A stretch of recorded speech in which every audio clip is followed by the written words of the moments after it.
자, 우리 옆에 분과 십자가를 같이 만들어가면서 우리 신앙의 구호를 힘껏 외쳐보겠습니다. 우리 승리합시다. 우리 승리합시다. 아멘. 십자가만이 우리의 승리인 줄로 믿습니다. 아멘. 오늘 이 시간에 아까 광고 시간에 일부러 소개 안 하고 여러분에게 좀 소개할 분이 있어서 먼저 소개를 해드리고 설교를 계속 진행할까 합니다. 우리 김세환 집사님하고 박경호 집사님 잠깐 앞으로 좀 나오시죠. 얼른 나오세요. 사라하고 시온이는 그냥 있어. 엄마만 나오면 돼.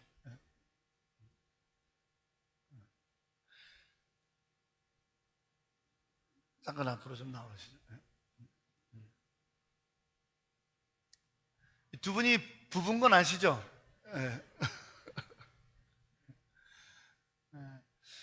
우리 김세환 안수 집사님, 우리 박경호 집사님이 지금 계속해서 투병 중에 있지만 정말 믿음으로 성도들의 기도 가운데 올 한 해도 여러 어려운 고비가 있었지만 믿음으로 정면 돌파하겠다고 신앙으로 기도로 지금 이겨내고 있습니다. 어제 저녁 식사 같이 했는데 고기도 잘 드시더라고요. 그러면서 여러분 폐암 말기 환자가 이렇게 편안한 얼굴을 갖고 있는 거 본 적이 있으십니까? 정말 믿음이 그 안에 있기 때문에 한번 싸워보겠다고 두 분이 믿음으로 버티고 있습니다. 그동안 박경호 집사님에서 기도는 늘 했지만 누구신지 잘 모르는 새 가족들도 있어서 오늘 사전에 말씀을 양해는 안 구했습니다만 나오시라고 했습니다. 이제 얼굴 보셨으니 우리 두 분을 위해서 더 힘껏 기도하셔서 승리의 이름, 정말 예수 그리스도를 마음껏 간증하고 전할 수 있는 우리 두 분 집사님 되어질 수 있도록 여러분들께서 힘껏 더 얼굴 봤으니 기도의 동력자가 되어 주시길 바랍니다. 한 해 동안 기도해 주신 우리 성도들께 인사하시고 들어가시기 바랍니다. 네.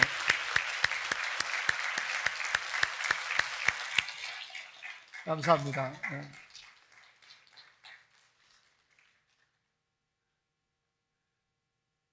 어제 잠깐 식사하면서 대화를 나누는 거 보니까 저보다 고기를 더 드실 것 같으시더라고요. 하루에도 4끼, 5끼를 드신다니까 회복하시기 위해서 지금 애를 쓰고 계십니다.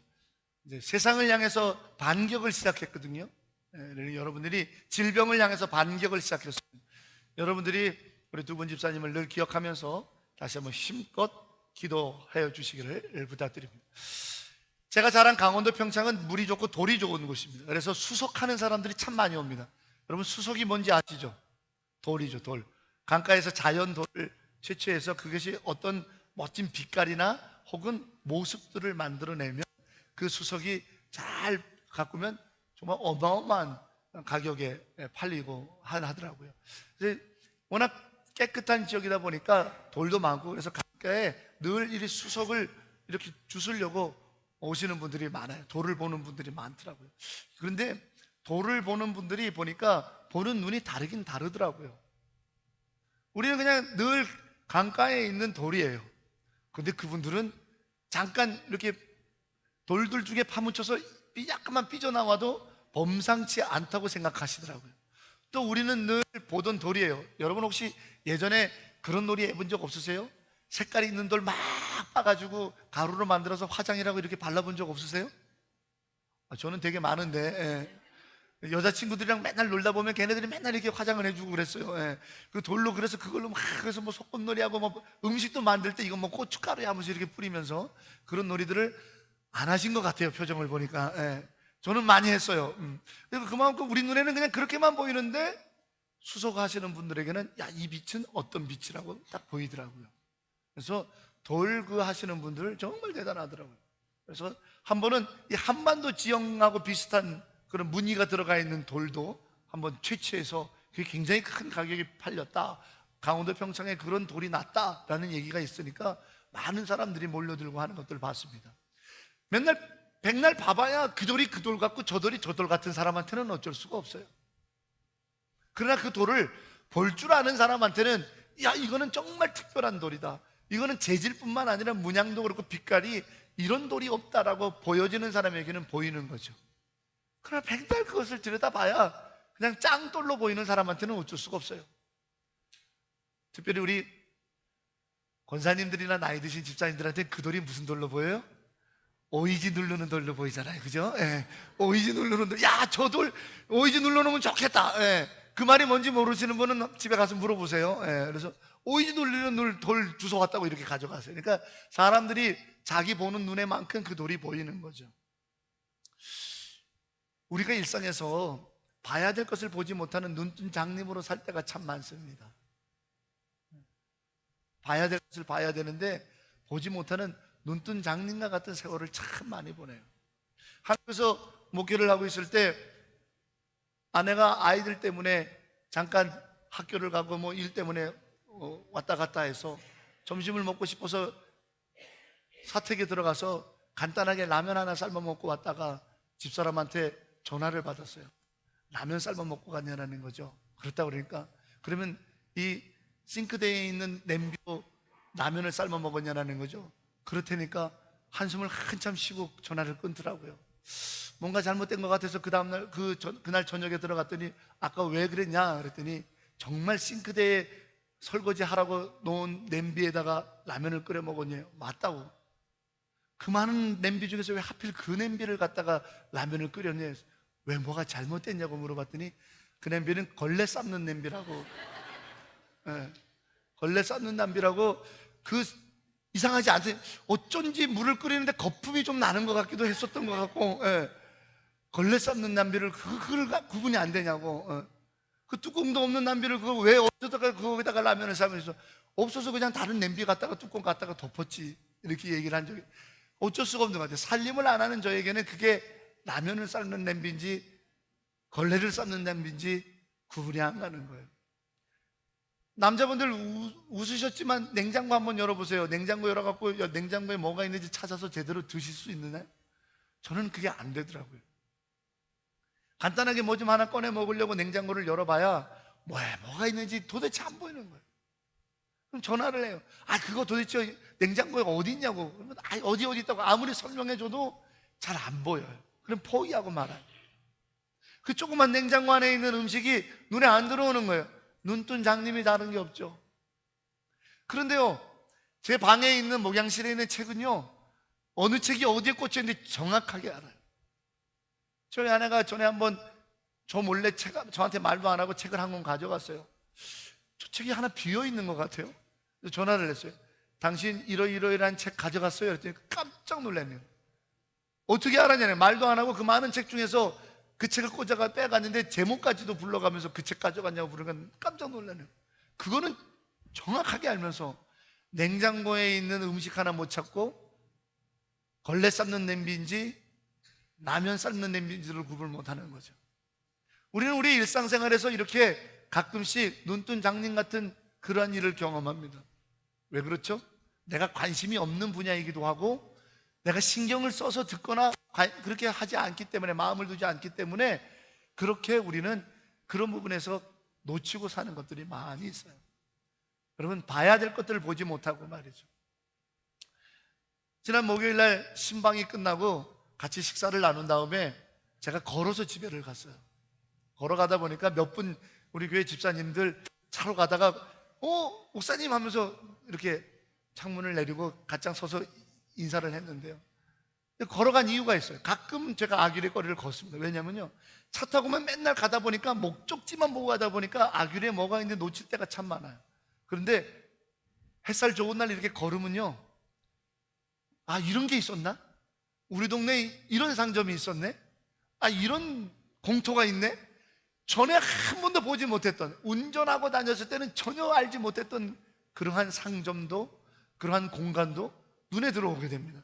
그래서 가끔 제가 걷습니다. 신방 갔다 올 때도 걷고, 멀끔하게 왕복 입고 가방 입고 걷는 건 다 전줄 아시고, 그래서 가끔 걷다 보면 정말 깜짝 놀란, 지금 BF를 다닌 지가 8년째고 거기서 산 지가 벌써 6년이 다 돼 가는데 처음 보는 집이 있는. 근데 그 집이 새로 생긴 집이 아니에요. 맨날 차 타고만 왔다 갔다, 집 목적지만 왔다 갔다 하다 보니까 우리가 못 보는 이런 눈뜬 장님이 어디 있어요? 여러분, 우리가 보지 못하는 것들, 우리가 뻔히 보면서도 전혀 새로운 것들이 너무 많아요. 그러니 우리가 보는 것이 전부가 아닌 것이 사실인 거죠. 내가 보는 것만으로 모든 것을 생각하면 큰일 난다라는 거죠. 내가 보는 거는 정말 극히 일부에 지나지 않는 거예요. 그런데 우리는 우리가 보는 것이 전부인 양 생각해요. 좋은 생각이라는 그 말씀을 나누는 좋은 글들이 담겨져 있는 책에 한 아이 아빠의 가슴을 쓸어내릴 만한 일을 이야기를 적은 게 있어요. 두 젊은 부부가 맞벌이를 하면서 아들 하나 5살짜리를 키우는데, 그래서 장모님이, 외할머니가 와가지고 이 아이를 돌봐줘요. 유치원에 데려가고 데려오고. 어느 날 유치원에서 이 할머니가, 외할머니가 아들을 5살짜리 아이를, 손주를 데리고 오려는데 그 유치원 선생님이 약간 좀 어두운 표정으로 할머니를 부르더래요. 할머니, 죄송하지만 애 엄마 아빠한테 꼭 이 그림을 보여주시면서 아이를 꼭 상담을 좀 받게 했으면 좋겠어요 라고 선생님이 이야기해요.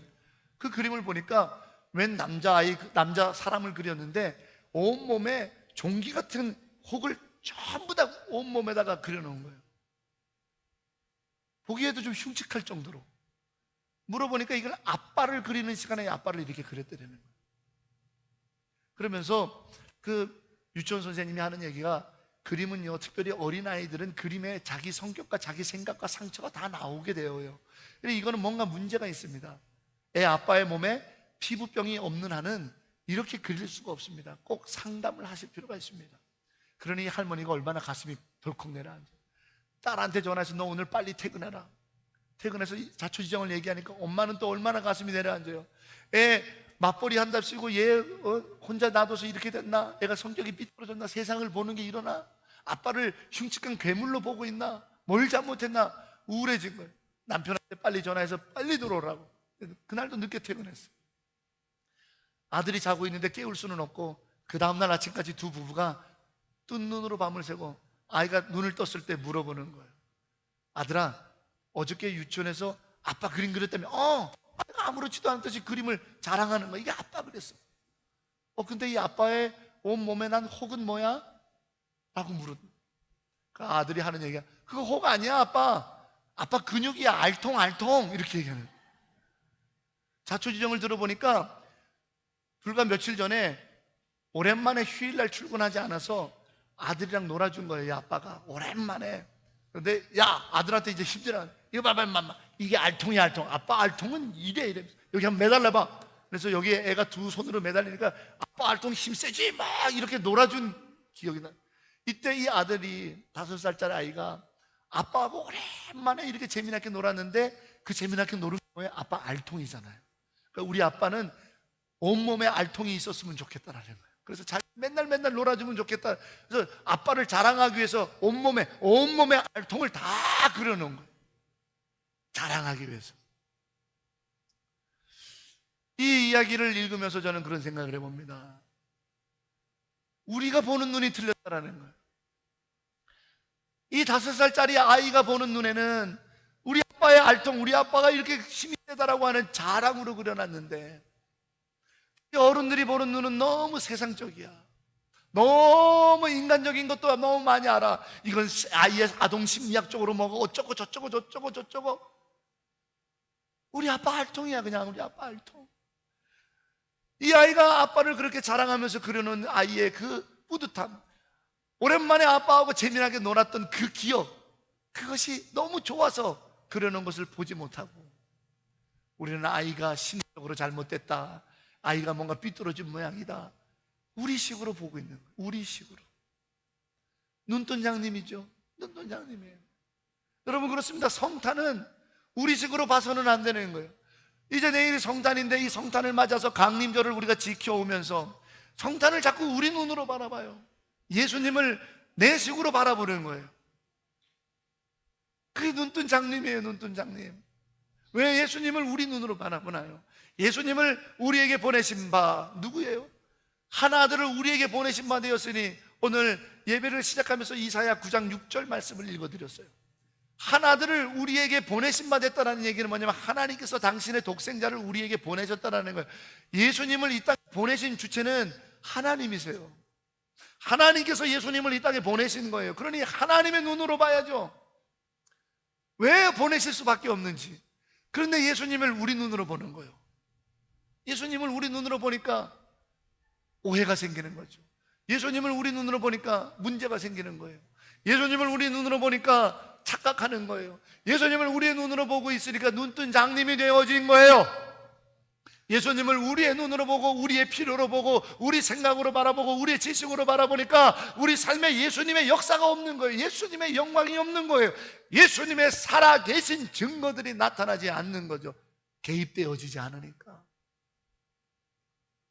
이거랑 똑같은 거예요. 어린 아들은 신나서 아빠 우리 알통, 아빠의 알통, 우리 아빠는 힘세, 아빠는 나를 맨날 놀아줘. 너무너무 좋은 그 아이의 기쁜 천국과 같은 마음을 아이의 마음으로, 아이의 눈으로 보지 않으니까 우리 눈으로 보니까 뭐에 근심되는 거예요. 병원을 가야 되나? 어느 의사가 좋은가? 아동심리학자가 어느 병원이 좋을까? 이러고 있는 거예요. 기쁨이 사라졌잖아요. 아이는 얼마나 기뻐요. 그 딸을 추억한 거예요. 아빠의 팔에 매달려갖고 아빠의 알통에 매달려갖고 막 깔깔거리고 울던 그날을 추억하면서 기뻐서 그 그림을 그렸는데, 그래서 그 그림을 볼 때마다 아이는 그날이 생각나서 너무 기쁜데 아이의 눈으로 그것을 바라보지 못하고 우리가 좀 안다고, 좀 배웠다고, 세상 좀 더 살았다고, 경험 좀 갖고 있다고, 이거는 아동심리학적으로 볼 때 이루고 있지는 않았습니까? 성탄은 예수님을 독생자를 우리에게 보내실 수밖에 없는 하나님의 눈으로 바라봐야죠. 성탄, 곧 한 분 계시는 독생자를 우리에게 보내주신 그 이유가 뭡니까? 오늘 사도 요한은 우리에게 좀 헷갈리는 얘기를 들려주고 있습니다. 오늘 요한 1서 2장 7절부터 11절 읽은 본문에 보면, 내가 너희에게 쓰는 것은 새로운 계명이 아니니라 옛 계명이라, 옛부터 있었던 말씀이로다, 다른 게 아니로다, 이렇게 얘기를 해놓고는 그 다음 절에 바로 이제 내가 다시 여러분에게 새 계명을 쓰나니, 뭔 소리 하는 거예요? 어둠은 물러가고 참빛이 이미 비추었느니라, 이렇게 지금 쓰고 있다. 이게 무슨 말이냐? 사랑하는 여러분, 옛 계명이나 새 계명이나 다를 거 하나도 없습니다. 구약의 말씀이나 신약의 말씀이나 달라진 거 하나도 없습니다. 2000년 전에 예수님이 태어날 때 유대인들이 가지고 있었던 하나님의 명령이나 오늘 우리 대한민국 사람들이 필리핀에서 살고 있는 우리에게 2000년이 지난 오늘 우리에게 주신 하나님의 명령이나 달라진 거 하나도 없습니다. 43년 전에 1974년 부활절날 마닐라 한인연합교회라는 이름으로 첫 예배를 드렸던 그때 믿음의 선배들에게 하나님께서 주셨던 것이나 지금 43년이 지난 우리에게 주신 것이나 달라진 거 하나도 없습니다. 25년 전에 이곳에다가 이 늪지에다가 어마어마한 흙을 갖다가 개토하고 여기에다가 터를 깔고 IMF 시절 때 눈물로 헌금해서 성전을 짓고 예배당을 지으며 봉헌했던 그때 그 믿음의 선배들에게 하나님께서 하셨던 말씀이나 이 예배당이 다 지어진 다음에 와서 예배드리고 있는 우리에게나 하신 말씀 달라진 거 하나도 없습니다. 그런데 달라져야 됩니다. 우리의 눈으로 그 명령을 볼 것이 아니라 나의 지식과 생각으로 하나님의 말씀을 볼 것이 아니라 예수님의 눈으로, 예수님의 마음으로, 예수님 그분의 생각으로 들여다봐야 됩니다. 그러면 새 계명이 되는 거예요. 그것이 참빛이 이미 비쳤다라는 내용입니다. 예전에는 사랑하라는 말, 형제를 용서하라는 말, 하나가 되라는 말, 화목하라는 말, 구약의 율법에도 있습니다. 신약에 와서 예수님께서 처음 말씀하신 거 아니에요. 그러나 구약에서 하셨던 그 말씀은 그냥 지키기만 하면 되는 거예요. 뭐예요? 형제하고 가서 악한 감정으로 다툼만 안 하면 되는 거예요. 더 쉽게 얘기하면 누군가가 있어요. 그러면 걔 뒤에서 막 욕하고 마음으로 미워하고 가서 때리지만 않으면 되는 거예요. 그러면 형제와 화목한 율법을 지킨 겁니다. 때리지만 않으면 돼요. 상하게 안 하지만 않으면 돼요. 뒤에서 욕 다 하고 뒤에서 나쁜 사람이라고 다 험담하고 마음으로 무글무글 끓어서 미워 다 하고, 그러나 내가 그냥 안녕 인사하고 그 사람에게 해코지만 안 해도 법을 지킨 거예요. 그러나 우리 안에는 기쁨이 없어요. 예전에는 안식일날 예배를 드리라 그래서 그날 가고 졸든지 말든지 뭐 하든지 상관없이 거기 있다가만 오면 되는 거예요. 법을 지킨 거예요. 예배 드리라 그랬으니까 법을 지킨 거예요. 그러나 그렇게 법을 지킨 예배는 내 안에 평강을 주지 못해요. 기쁨이 있지 않아요. 내 삶에 어떤 능력도 되지 못해요. 세상을 살아가면서 내가 다 맞다 드렸던 악한 현상에서 선을 택하지 못해요. 자유하지 못해요.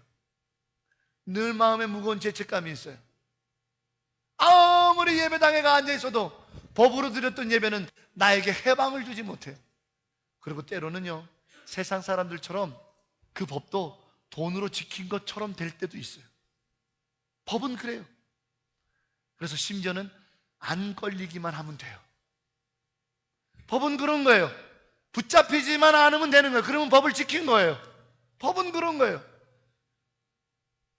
여러분, 우리 살아오면서 수많은 위법 행위 많이 했어요. 무단횡단도 한 적 있고요. 대한민국 땅에서 나도 모르는 사이에 쓰레기 투기한 적 있어요. 그 법 다 어기는 겁니다. 다만 안 걸렸기 때문에 저는 전과자가 아닐 뿐이에요. 안 걸렸기 때문에 저는 한 번도 법적으로 문제가 없어요. 법은 그런 거예요. 걸리지 않으면 돼요. 걸렸더라도 나중에 뒷돈 들여갖고 싹 무마시키면 돼요. 한 것처럼 하기만 하면 돼요. 그게 법이에요. 그러나 그 법에는 역사가 일어나지 않아요. 그 법에는 그렇게 지키는 옛 계명에는 아무런 능력도 일어나지 않아요. 그런데 예수님이 오셔서는 너의 마음을 담으라는 거예요. 왜요? 예수님은 비춰서 여러분의 마음을 비추기 때문이에요. 다 드러나는 거예요. 감출 게 없는 거예요. 숨길 게 없는 거예요. 덮어놓을 게 없는 거예요. 그런데 예수님의 빛으로, 예수님의 눈으로, 예수님의 마음으로 내 인생을 들여다보고, 미워하는 사람을 들여다보고, 내 안에 있는 악함을 들여다보고, 내 안에 있는 내 삶의 남은 날들을 들여다보고, 병든 나의 몸을 들여다보고, 연약한 나의 몸을 들여다보고, 가난한 나의 인생을 들여다보는 거예요. 그것이 진정한 새 계명인 거예요.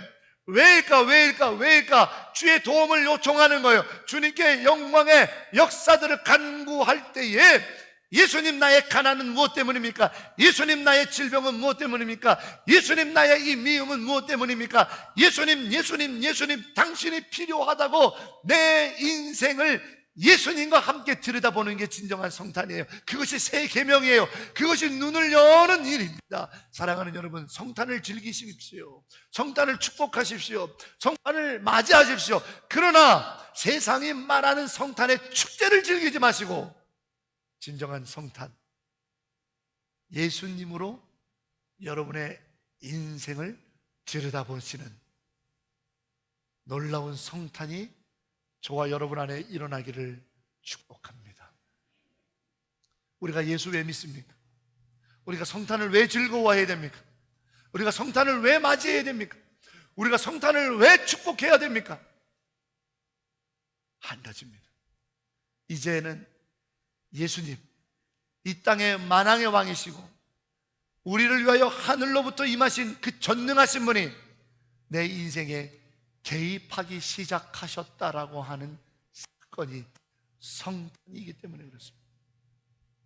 중국에서 한 조선족 집안에 저녁 식사를 하다가 가스가 터져가지고 큰 폭발이 나서 그 일로 저녁 식사를 준비하던 엄마는 죽고 초등학생 어린 딸아이가 온몸 95% 전신 3도 화상을 입었습니다. 사람들이 이 아이의 생명을 포기하라고 그랬어요. 그런데 차라리 치료할 수도 없고 의료시설도 마땅치 않은 중국에 있는 조선족이 어떻게 할 수가 없으니까 그냥 얘를 던져놓고 죽을 때를 기다렸는데 죽지는 않는 거예요. 그리고 상처가 아물더니 아이가 의식을 찾고 살았습니다. 하지만 온몸이 전신 95% 3도 화상이니 얼굴은 어그러지고 온몸에 다 화상의 흉터들, 나가 놀지도 못하고 어쩌지도 못하는 이와 같은 신세가 되었습니다. 이 아이의 소식을 한국에 있는 한 크리스천 성형외과 의사가 듣고는 그 마음에 너무 아파서 이 아이에게 자비로 40여 차례 한국을 드나들 수 있도록 초청해서 수술을 하였습니다. 첫 번째 와서 첫 번째 1단계 수술하고 아물면 돌려보내고, 그리고 거기 가서 한참 지나서 이제 면역이 되고 잘 착상이 되면 또 부르고, 그래서 40여 차례. 그래서 지금은 어느 정도, 그러나 아직도 정말 이루 말할 수 없을 정도로 아픈 그런 몸을 갖지만, 그러나 사는데 지장이 없는 그와 같은 상황으로 됐습니다. 40여 차례 한국을 오가는 사이에 한 사람으로부터 예수 그리스도의 소식을 듣고 성경책을 선물 받게 됐어요. 이 자매의 이름이 최련한데, 최련한 자매, 하나님께서는 당신을 사랑합니다. 그 사랑이 여기에 담겨졌으니 한번 읽어보세요. 그때까지 40여 차례 한국을 왔다 갔다 하면서 이렇게라도 살아야 하니까, 그러나 원망과 여러 가지 마음의 불편함이 가득하고, 사람들이 자기를 어떻게 쳐다볼까, 괴물로 쳐다볼까 늘 꽁꽁 가리고 그렇게 살던 이 최련한 자매가 예수님 그 소식을 듣고 성경책을 받은 후에 더 화가 났어요. 이런 분이 있다면 왜 우리 엄마를 데려갔냐? 이런 분이 있다면 왜 나에게 이런 일들을 벌였느냐? 너무 믿지 못할 분이라, 너무 나쁜 분이라고 생각을 했어요. 그러다 이 최련한 자매가, 그래, 이 사람이 어떤 사람인지 내가 정확하게 알고 이 사람한테 속아 넘어가는 사람들한테 속지 말라고 내가 얘기해야지 라고 하는 마음으로 성경을 읽고, 도대체 예수라는 사람이 얼마나 나쁘면 내 인생을 이렇게 망쳤나 하는 마음으로 읽다가 그 안에서 예수 그리스도를 만남으로 주님을 영접하게 됐습니다. 이 최련한 자매가 지금은 많은 지인들의 도움으로 이화여자대학 영어 영문과를 졸업하고 그 이화여자를 다니면서 아름답게 꾸민 여대생들에게 그 신촌 일대를 다니면서, 그리고 지금 자기가 처해져 있는 삶의 자리에서 살면서 이제는 더 이상 마스크로 가리지 않고, 이제 더 이상 모자로 눌러 쓰지 않고, 이제 더 이상 맨살이 드러나지 않도록 더운데도 덮어서 입지 않고 당당하게 아름다운 치장을 한 여대생들에게 찾아가 말합니다. 당신은 당신의 인생을 예수님의 눈으로 바라보고 있습니까? 당신은 당신의 인생을 예수님의 마음으로 바라보고 있습니까? 당신은 당신의 인생을 예수님께서 품는 그 품은 마음으로 바라보고 있습니까? 여러분은 어떻습니까? 그 최련한 자매의 질문에 저와 여러분은 어떤 대답을 하실 수 있겠습니까? 그 최련한 자매의 질문에 저와 여러분은 어떤 대답을 하시렵니까?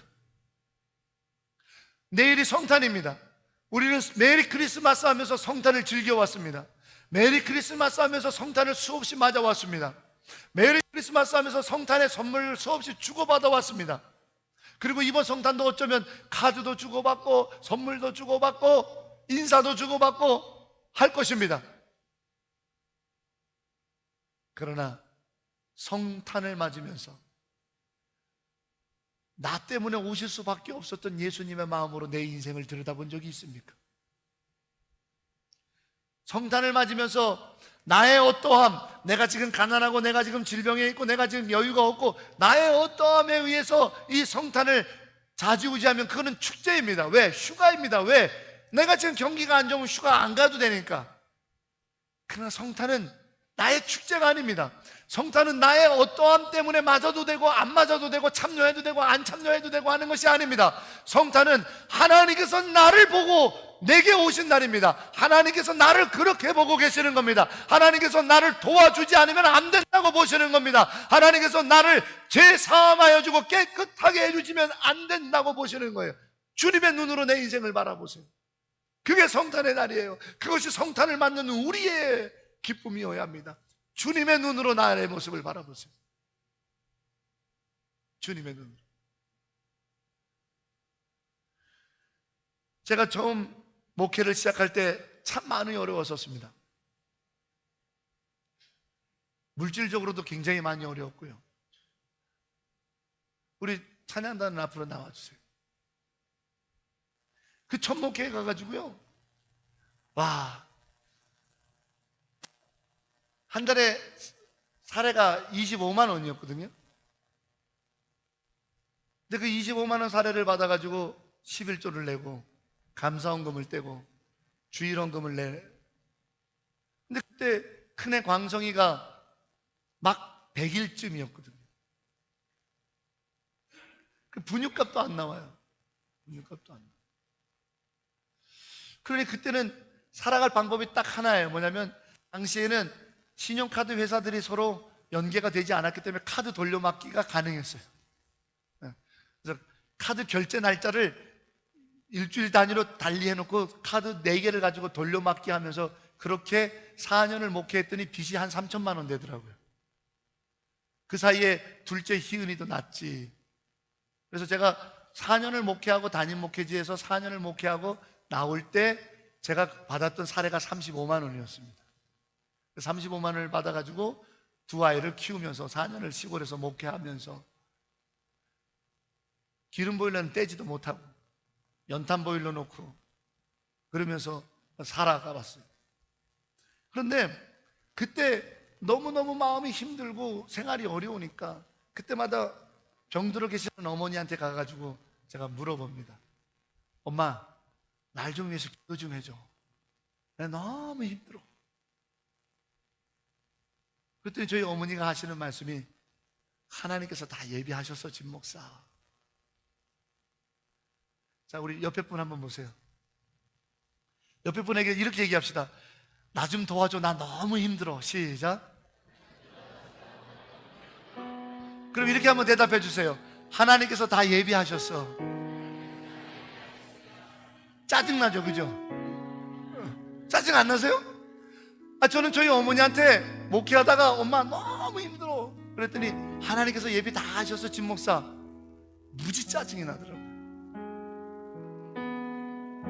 진짜 짜증이 났어요. 그래서 제가 저희 병들어 막 투병하시는 어머니한테 뭐라 그런지 아세요? 목사가 어머니 권사에게 하나님께서 예비 다 하셨어 진 목사 하시는 그 말에 제가 딱 대꾸한 말이, 그건 교회 다니는 사람들이 다 하는 말이잖아. 어디 뭐 순교는 돈 좀 있으면 좀 내나 봐요. 그렇게 얘기했어요. 그게 제 31살, 2살 때입니다. 지금도 너무 마음이 아프죠. 병든 어머니한테 한다는 소리가 목사가, 그거는 교회 다니는 사람이 다 하는 얘기고 어디 순교는 돈 좀 내나 봐요. 그러니까 지금 생각해 보니까 저는 그냥 교회 다니는 목사였어요. 목사라고 이름이 불려진 교회 다니는 사람인 거죠. 근데 어머니 돌아가시고 난 다음에 제 삶에 이상한 일들이 벌어지기 시작했어요. 근데 그 빚을 갚아야 되잖아요. 거기다가 어머니 돌아가신다면은, 할렐루야, 우리 어머니께서 더 많은 빚을 저에게 물려주시고 돌아가셔가지고, 아니 이 빚을 내가 다 어떻게 갚으라고. 그때마다 하늘에서 들려오는 음성이 뭐예요? 하나님께서 예비 다 하셨어 진 목사. 짜증이 확 나는 거예요. 그런데 참 놀라운 일들이 벌어져요. 그럼에도 불구하고 제 삶에서 도움의 손길이 만나지게 되고, 제 자신을 기도의 자리로 인도하시는 믿음의 채찍을 가하는 어른 성도들을 만나게 되고, 수많은, 어떤 분은 제게 와가지고요, 자기 마이너스 통장을 만들었다고 자랑하시더라고요. 그러면서 진 목사 돈 필요하면 얘기해, 내가 마이너스 통장 긁어줄게. 저 지금 당장 어머니 그 빚 갚아야 돼서 좀 한 2천만 원 필요한데, 내가 지금 한도에게 딱 2천만 원 내 긁어줄게. 그래서 제가 그 마이너스 통장에 2천만 원을 받아가지고 급한 불을 끄고, 월급을 받아가지고 그 목사 사례를 받아가지고 한 달에 60만 원씩 그 마이너스 통장에 넣어드렸어요. 애 둘 키우면서 신촌에서. 상상해 가세요. 신촌에서 살면서, 집은 연희동인데 신촌을 누비면서 목사하면서 한 달에 60만 원씩 마이너스 통장에 입금하면서 살았어요. 그 당시 제 본봉이 105만 원. 이거는 살 수 없는 상황이에요. 근데 그런 분들이 도와주시는 거예요. 너무 놀라운 일들은 물질적인 건 둘째치고 영적으로 깔아앉을 때마다 참 놀랍죠.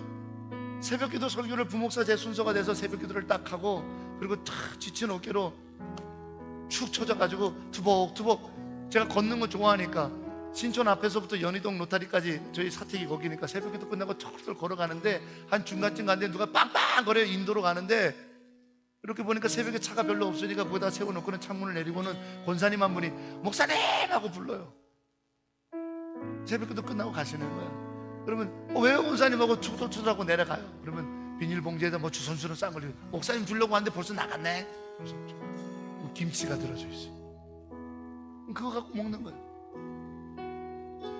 그럼 그 김치 안에 꼬깃꼬깃하게 편지를 써놓고, 목사님 유난히 어깨가 처져 보여, 힘내세요.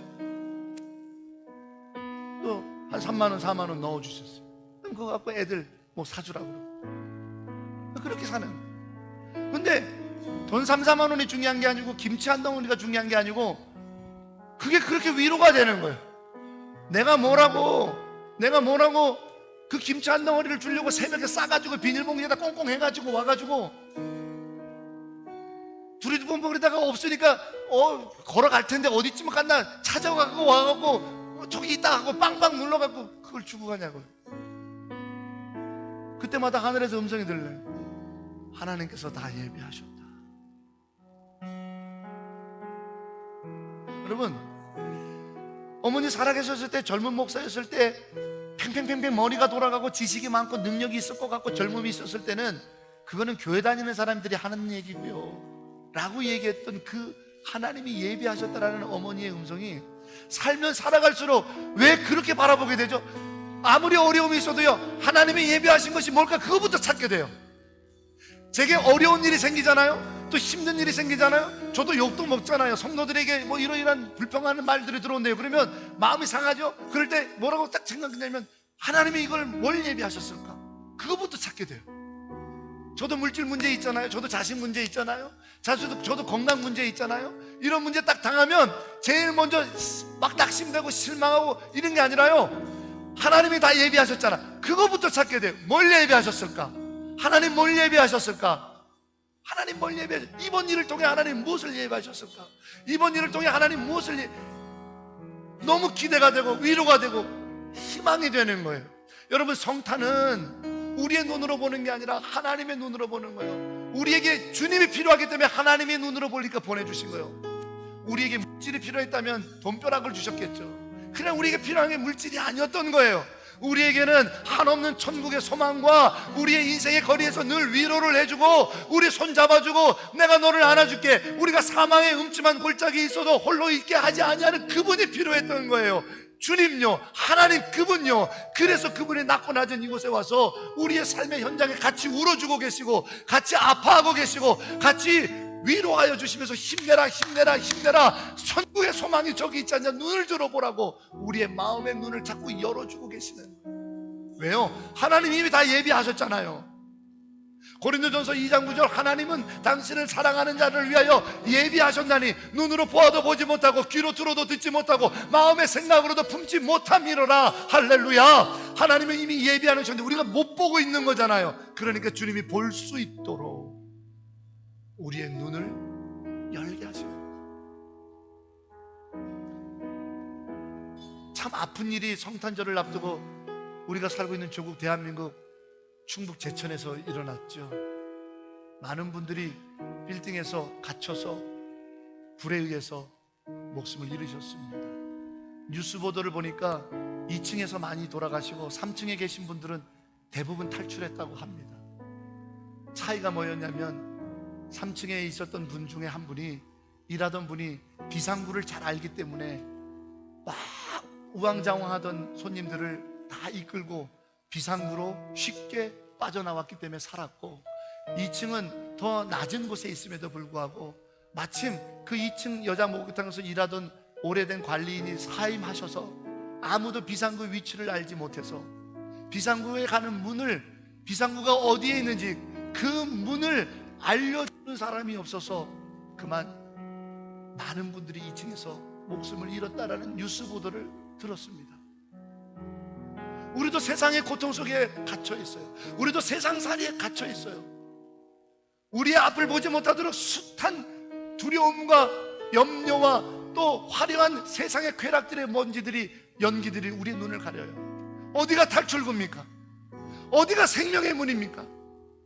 어디로 가야 살 수 있습니까?